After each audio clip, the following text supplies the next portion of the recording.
Monsieur le ministre de l'Énergie, du Pétrole et des Mines, Monsieur le ministre de l'Intérieur,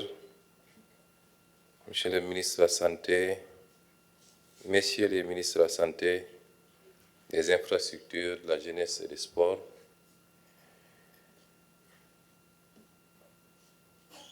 honorables députés, membres de la Commission Énergie et Ressources minérales de l'Assemblée nationale, Madame la directrice générale de l'AME, Mesdames et Messieurs les directeurs généraux, directeurs nationaux et chefs de service, Mesdames et Messieurs les partenaires au développement, Mesdames et Messieurs les gestionnaires de l'énergie, distingués invités, ñu ngi am mbégte ñëw bokk ci cérémonie bi ànd ceeg ministère bi muy rek continuité ci li ñu defoon ci mois d'août muy conseil interministériel bu am solo boobu ñu jagle woon ko lépp li nga xam ne day jëm ci yàqanal rawatina yàqanal li nga xam ne mooy énergie te ci biir énergie ñu ràññee ci li nga xam ne mooy courant bi lu am solo la ci ñaari fànn bi ci njëkk mooy bu dee jotaay bi ñu am tey dañ ko jagleel dañuy jëfandikoo ci énergie courant ci biir administration sànq dama laaj ministre bi ne ko 71 milliards yi ñuy wax est-ce que administration centrale dong la wala dañuy jël mboolem administration yi muy administration décentralisée également waaye madame la directrice générale bi muy def présentation tontu na ci laaj bi kon dañ ko jagleel rek di jëm ci administration muy fànn bi njëkk bu am solo ndax boo buggee jiite nit ñi woo leen ci dara ñu wuyu si la il faut nga njëkk a joxe exemple bi mënuñu bëgg sénégalais yi góorgóorlu ci yaxanal lépp luy consommation de manière générale ba pare ñu gis ñoom ni administration bi nga xam ne ñoom la fi teewal te ñoom ñoo koy financé ndax ñoo koy jox budget bi muy fonctionner administration boobu bañalul boppam dara moo tax le programme de rationalisation des dépenses de l'administration dafa nekk au cœur de notre action yàq bi ci administration bëri na ñu yàgg koo joytu ndax nag nekkoon nañu au fonctionnaire nekk ci biir administration bi 2018 bi may présenté sama livre en tant que candidat à élection présidentielle am na chapitre entier boo xam ne maa ngi ko jagleeloon ci yàq bi nga xam ne am na ci administration muy loo xam ne du lu ma kenn di nettali lu ma teg sama bët la en tout cas fi ma nekkoon di fa liggéey ci matériel bureautique mobilier bi ci consommation carburant ci njëndum oto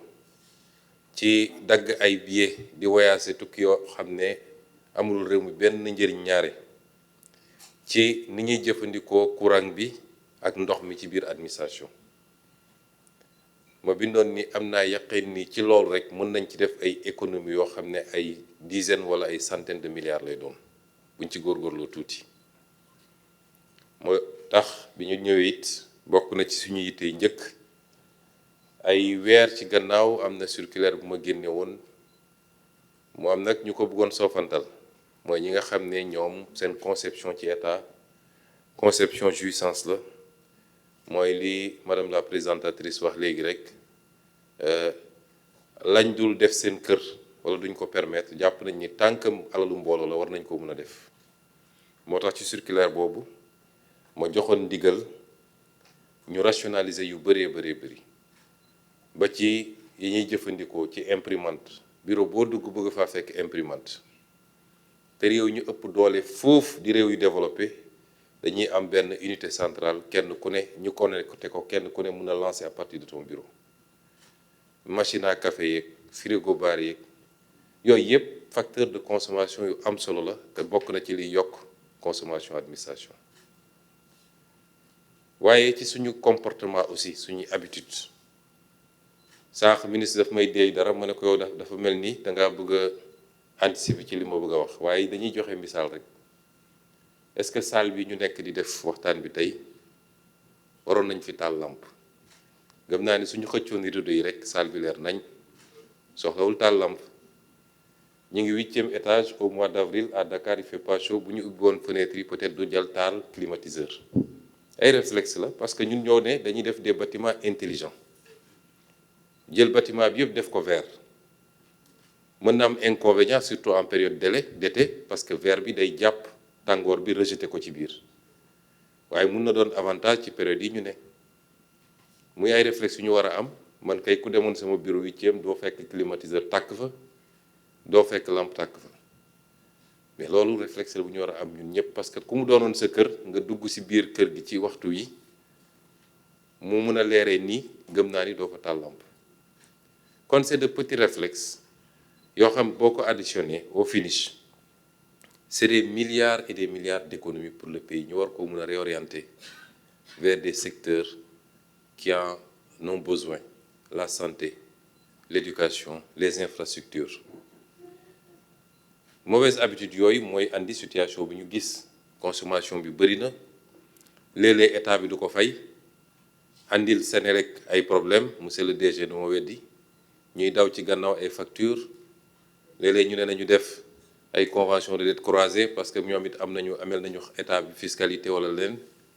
waaye jàpp naa ni bu ñu xoolaatoon loolu rek bañ koo sofantal dina doon lu am solo bu boobaa nag war nañoo mën a wëlbatiku jàllale ko it ci société bi parce que gëm naa ni kër gu ne war na am un gestionnaire de l'énergie de la maison ñun de bi ñuy nekk ndaw les parents étaient très regardants ci yooyu buñ ñëwaan fekk robinet bu ñu tëjuñu ko bu baax muy tokk-tokkal defe naa ñëpp la ñuy aligner talent bi ba ñu ne kii moo mujjee ci robinet bi la même chose nga ñëw fekk kër gi néeg bu kenn newul lampe bi tàkk wala ñu bàyyi télé bi noonu wala yu mel noonu kon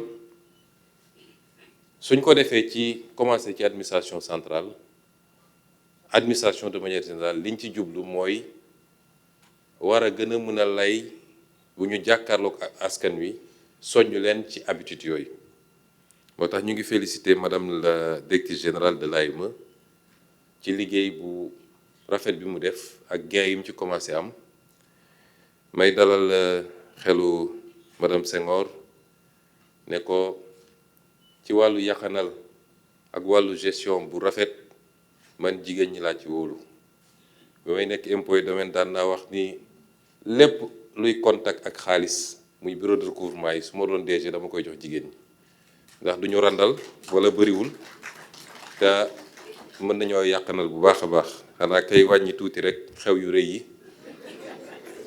waaye boo ci génnee loolu jàmbaar lañu loolu mooy premier volet bi ñaareel volet bi nag lii day dugg globalement ci politique énergétique gu état bi wax nañ ko waxaat ko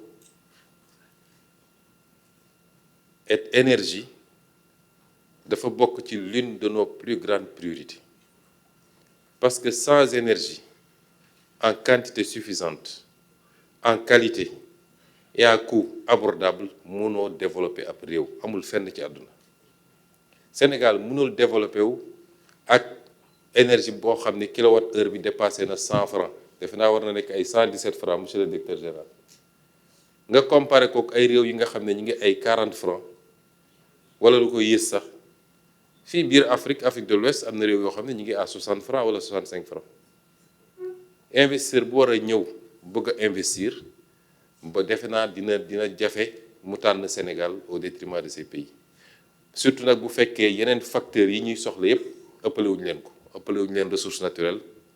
ëppale wuñu leen matières premières ëppale wuñu leen ressources humaines ndax ñun ñëpp ñoo bokk configuration démographique avec des populations majoritairement jeunes qui ne demandent qu'à être formées et à travailler donc énergie day doon un facteur discriminant dans cette compétition tey soo seetee li xew ci àdduna boo gisee réewu Amérique ak seen njiit yu bees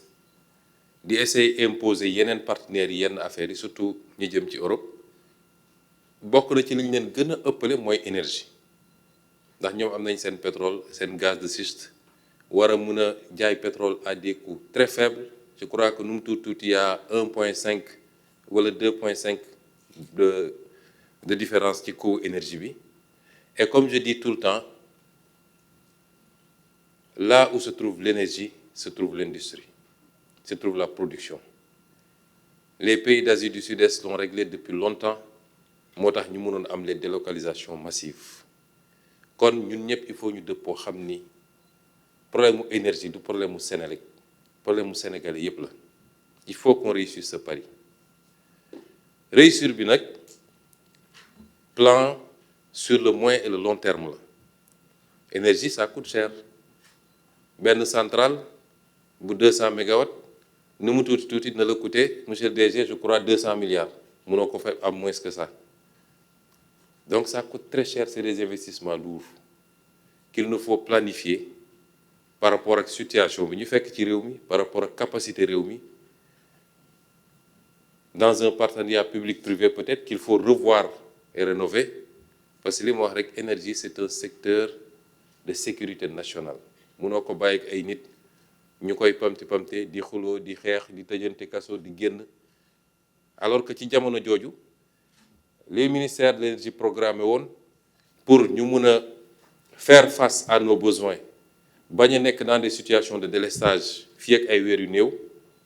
il fallait que yenn centrales yi mun a commencer marcher tey yéen a ngi gis bateau bee nekk fële solution boobu baaxul ci Sénégal fii lañ ko fekk ñu ñuy jaay énergie bi à plus de 110 ou 115 francs le kilowatt-heure lii du solution. Kon c'est une planification dans le temps tey boo amoon moyens yi sax mënoo tabax une centrale sérieuse à moins de 2 ans ou 3 ans soo commencé woon léegi teg première pierre bi ci diggante boobu lii ñu wax ni dafa am solo planification nee nañu à l'horizon 2050 suñu objectif c'est d'atteindre 10 000 mégawatts-heure 10 000 mégawatts. tey ñu ngi à moins de 2000 mégawatts la ñuy produire au Sénégal compte tenu de certaines solutions yoo xam ne ñëpp xam nañ ni de solution kon loolu ñu war a def étaler ko dans le temps il faut que ñun ñëpp ñu accompagner ko mooy ñu méngale suñu consommation adapter suñu consommation ci planification stratégique boobu di dem ndànk-ndànk. Énergie il y a les énergies non renouvelable tey Sénégal yàlla wërsëgal ñu tuuti pétrole ak tuuti gaz wax naa ko waxat ko il faut que le peuple accompagne ce mouvement. Il n'est pas question que la malédiction des ressources naturelles bi ñu yàgg wax Afrique pour man la malédiction des ressources naturelles c'est pas guerre yi muy andi de loolu lu garaaw la d'accord mais li gën a garaaw ci malédiction bi mooy nga toog ci ressources naturelles te bénéficier wu la ñu koy exploiter di ko génne te yow bénéficier wu la loolu mooy malédiction ressources naturelles. moo tax suñu option indépendamment lañ fi fekk ci ay contrats yoo xam ne signé nañ ko ba pare te mu engagé état ak état bu munti doon ñoo ngi ci jéego yi ak liggéey yi pour réapproprier wu suñu ressources yooyu ba la ci ëpp des biir réew mi bu ko defee ci ressources renouvelables yi l'option étant d'aller vers le gaz nga xam ne parmi les énergies fossiles je crois que c'est l'une des moins polluantes en tout cas ñu fexe ba ak gazoduc bi fexe ba andi gaz bi fii la ñu war a bëgg a def lu niroog Ndar énergie centrale Ndar énergie wala West Africa énergie ñu def ci yeneen ak yeneen yu bari ci réew mi ba am la ñu soxla suñu consommation wala sax ñu excédentaire ba mën a doon un pays exportateur te lu mën a ne la parce que xam ngeen ni ñi lu ñu wër yépp ci ay dëkkandoo kenn mënalu ci boppam ci énergie fi mu toll nii. mu des les énergies renouvelables par rapport à notre modèle de développement moo doon des énergies propres,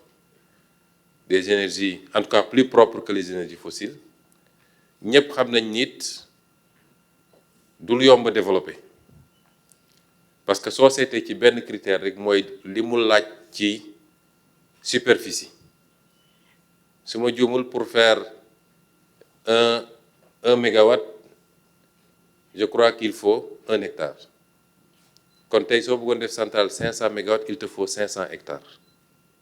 donte léegi am nay technologie yu bees yoo xam ne mun na permettre ñu suspendre ko yu demee noonu waaye ba léegi dina limiter activité yi kon c'est des énergies sur lesquelles nous avons fait nos options am na yu bëri yoo xam ñu ngi ciy liggéey offre yi bëri na ministre bi mi ngi ciy liggéey ànd ceeg DG Senelec ak tous les techniciens waaye gëm naa ni mënul permettre peut-être ci mix énergétique bi à tout casser mën na représenter 25% ou 35%, mais ça va être très difficile mu weesu loolu dëgg-dëgg léegi nag planification boobu ñuy def di ci liggéey war ci ànd ak ñëpp fi muy amee solo mooy ñu partager ko ak askan wi réew balaa muy mun a dox mooy li ëpp ci réew mi parce que ñëpp mënul nekk waaye ñi ëpp ci réew mi bokk gis-gis ci fu ñu bëgg a jëmale réew mi ñu xam lan la loolu laaj ci doxalin ci comportement kenn ku ne la nga ca war a def nga def ko loolu nag mi ngi doore ci lii ñu wax nii ñuy soññ suñu bopp di soññ gouvernement bi di soññ mboolem seen administration waaye du ñu yem ci soññ dinañ ci veiller particulièrement waaye lu weesu loolu ñuy soññ askan wi yépp nag ñun ñëpp ñu ànd góorgóorlu te xam ni sakkanal dafa bokk ci suñu aada dafa bokk ci suñu diine boo jëlee diine islam dañ la naan noo barile walladina ida anfaqu lam yusrifu wa lam yaqturu wa kaana bayna dhalika qawama ñi nga xam ne bu ñuy dépenser duñu xaabaabal waaye duñu nay trop dañuy nekk ci digg doomu bi ñu jàngal ñu ni boo amee lu bari xaaj ko ñett lii nga dundee ko lii nga def ci luy jëriñ nit ñi la ca des nga denc parce que ëllëg mat naa sóoraale épargne ku la ne bokk gëpp dëppoowul ak diine non nañu lekk yëpp yàlla baax na ëllëg yàlla waxul kenn loolu boo jëlee diine chrétienne même chose bi la wax moo tax boo seetee suñu mbokk chrétien yi liggéey njëkk a gis mooy sobriété humilité doo gis yenn extravagance yi ci ni ñuy consommer suñuy mag balaa ñuy wax diine ci suñuy aada noonu lañ doon doxee ci ñuy société consommation ñu am ci ànd seeg sobriété kon soo dëppalee li ñu bokk yépp ñun ci culture ak ci diine nga boole ko les réalités socio-économiques et surtout économiques et les enjeux géostratégiques du monde ce que ça nous demande ce que ça nous impose rawatina ñun ñi nga xam ne réew yu ndóol lañ mooy ñuy góorgóorlu sur nos habitudes de consommation vivre en fonction de nos moyens et pas au-dessus te loolu bu ñu ko defoon defe naa tey du ñu toog naan am nañu dette cachée de 7000 milliards ci réew mi wala lu ko ëpp kon ñu ngi leen di gërëm di leen sant asalaamaaleykum. dafa rëy lool parce que comme nañ koy waxee boo bëggee servir boo bëggee pousser benn politique wala benn dynamique da ngay servir d'abord d'exemple donc tey nag administration moo taxaw pour wane exemplarité am par rapport ak dynamique de rationalisation des dépenses publiques dynamique de rationalisation des consommations énergétiques moo tax tey mu tege réseau gestionnaire de l'énergie bi léegi nag ndaje tey bi réseau bi ñu teg nii première phase bi la certes mais dafa nekk phase bi nga xamante ni xëy na moo ci gën a am solo ndaxte bu ñu xaymaa projet bi yëpp ñu ngi ko tënk ci 9000 gestionnaires de l'énergie yu ñu war a mettre en place tey ñu ngi installé 100 ci compté mën nañ ne 100 la mais boo xoolee ñoom impact bi ñu am ci facture publique d'électricité bi di nga comprendre lu tax ñu viser 100 yooyu parce que mooy les 100 plus gros consommateurs de l'administration boo jëlee tey facture administration bi yëpp 100 yi rek tey ñu installé tey ñoom ñoo ciy jël 37% yi boo ci génnee éclairage public donc tey boo misé ci 37% yooyu noonu nga def si ay jéego gestionnaire de l'énergie assumer seen rôle taxawal ko ci site yi am nañ ci vraiment ay résultats yu dëgër yuñ ciy xaar loolu moo tax tey cérémonie bi am solo lool pour joxe signal bi aussi en même temps aussi jëmmal décision yi jóge woon ci réunion interministérielle sur l'économie d'énergie bi nga xamante ni dañ ko defoon le 30 août 2024 te ci décision yi fa génnoon bokkoon na ci tey jii ñu taxawal gestionnaire de l'énergie. résultat yi lan lañ ci mën a jàpp. waaw gestionnaire yi nag ñoom bu ñu assumer seen rôle comme ni ñuy xaar ci ñoom mën nañu am ay résultats yoo xamante ni dinañu dem ba mën a yaxanal ba 6,2 à 6,7 milliards ci facture état bi rien que ci gestionnaire de l'énergie ñoom seen rôle boobu ñuy assumer waaw donc programme bi yaakaar naa gestionnaire de l'énergie yooyu tey aussi yemul rek ci cérémonie bi tey lancement bi la officiel bi la mais dafa am 2 jours yoo xamante ni dañ leen ko jagleel les 23 et les 24 avril à venir pour def leen formation intense ci outils yi ñuy soxla yëpp pour mën a mener à bien seen mission boobu outils yooyu yëpp daanaka sax AEME développé na ko ba pare outils yëpp pare na am na sax ay plateformes digitales yoo xam ne yenn ci gestionnaire yi ñoom dinañ leen ko jébbal ñu am ci accès parce que ci seeni sites yi AEME def see jot ay travaux yoo xamante ni digitalisation la te loolu yëpp tey dafa bokk ci li ñuy xaar ci gestionnaire de l'énergie yi fépp fu AEME jaar ba def fa ay intervention en termes de mise à niveau énergétique après gestionnaire yi ñooy accompagner projet boobu au niveau du site ba pare assurer un peu la pérennisation aussi des acquis de gestion énergétique mais aussi d'accompagnement pour l'amélioration de l'efficacité énergétique au niveau de ces 100 plus gros consommateurs et d'avoir des gains rapides. Est-ce qu'on peut avoir une idée par rapport au nombre de gestionnaires qui composent un peu cette première communauté? Voilà, c'est les 100 plus gros consommateurs. C'est des nombres différents selon les ministères. Parce qu'au total, on a 17 ministères qui sont concernés par cette première cohorte.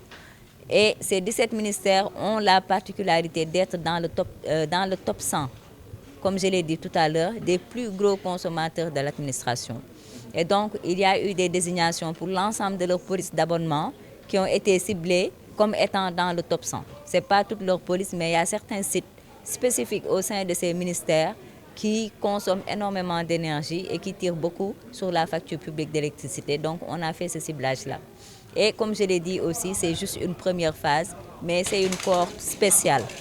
C'est une cohorte spéciale et c'est pour aussi donner le signal par rapport à l'ensemble aussi des administrations qui seront bientôt embarquées dans ce projet de gestionnaire de l'énergie. Et concrètement, quels sont les résultats attendus? Les résultats attendus, on les a évalués à des gains qui peuvent atteindre, si on met en place le réseau, jusqu'à 6,7 milliards de nos francs CFA d'économie sur les factures. Donc ça, c'est attendu avec la prise en main totale du rôle par ces différents gestionnaires de l'énergie. Et cela ne s'arrête pas à cette cérémonie aujourd'hui, parce qu'il y a 2 jours de formation intense qui sont prévus la semaine prochaine, les 23 et 24 avril, pour un peu mettre à leur disposition l'ensemble des connaissances, outils et méthodes de travail, en tout cas dont ils auront besoin pour pouvoir assumer leur rôle, car ils sont attendus également sur plusieurs fronts. Aujourd'hui, l'AEME a déjà développé l'ensemble des outils de travail, des guides pratiques, des guides techniques, et même il y a des plateformes digitales qui ont été déployées, et tout ceci, c'est des outils que les gestionnaires de l'énergie vont par la suite superviser et prendre en main pour mener à bien en tout cas leur mission au niveau des sites administratifs. Tout à l'heure, dans son allocution, le chef du gouvernement a appelé à revoir un peu les comportements au niveau des administrations, un message que vous avez tout le temps eu aussi à défendre. Effectivement, ça fait partie aussi des missions de ces gestionnaires de l'énergie. Comme je l'ai tantôt dit, ils sont attendus sur plusieurs fronts. Parmi ces fronts figure la sensibilisation de l'ensemble des usagers des bâtiments administratifs où ils sont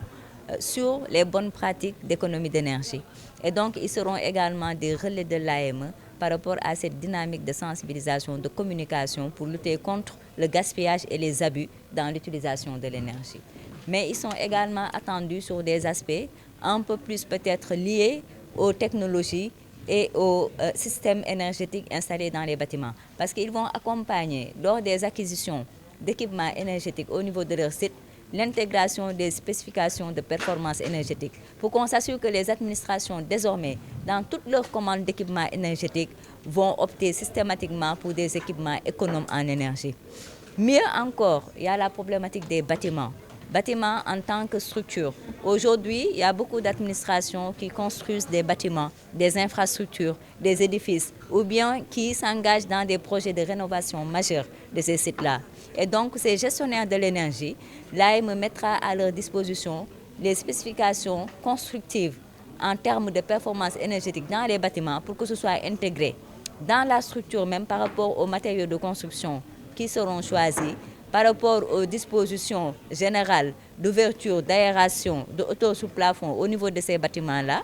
mais aussi par rapport au système de gestion énergétique centralisé qu'on devra peut-être déployer au niveau de ces bâtiments. Sans oublier, bien évidemment, des recommandations, des prescriptions et des orientations pour qu'ils puissent bien dimensionner l'intégration aussi du solaire, des énergies renouvelables au niveau de ces bâtiments.